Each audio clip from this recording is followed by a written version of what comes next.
in sports, I find it so fascinating that every time there's a social issue that needs discussion, somebody's going to figure out a way to get it to Steve Kerr, because this guy, he speaks so eloquently. After the Minnesota Timberwolves had a moment of silence for Renee Good, he was asked about it. He wasn't even there, but it's a matter of somebody had to ask him at his press conference about it, and he beautifully, once again, lays it out there. The Timberwolves held a moment of silence for Renee Nicole Good the other night. I wondered if you had a comment on the situation there.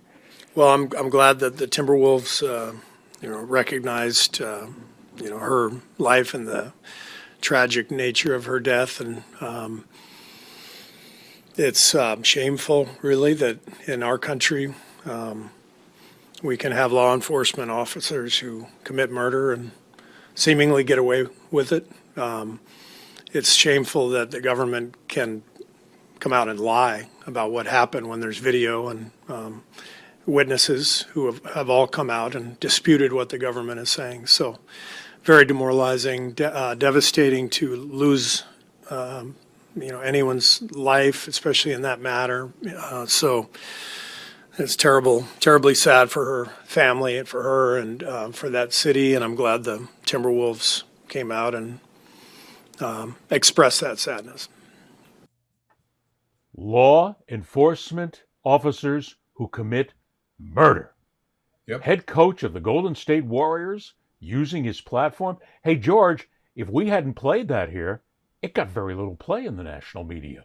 Because, again, I think the national media they're kind of like saying, well, Steve's just talking again. Let's stick Steve to sports.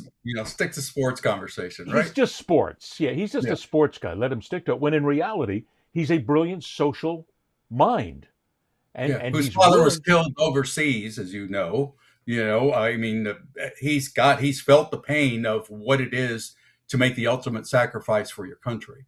And he's always been eloquent and articulate. There's others, Popovich, my buddy from Orlando, Doc Rivers, also addressed this issue a while back. I don't know if you saw that clip, but there's few and far between. And that includes the actors. Where's George Clooney? Where are whoever it might be, people of influence, I'm trying to think of, top actors or, the Tom Cruises of the world. And again, some of these guys and women are probably on the other side, if you will, with Cruise. It's a Scientology thing. So Lord knows what's going on in his head. But there's a lot of more prominent athletes and actors who should be out there saying the same thing that Mark and Steve Kerr are saying.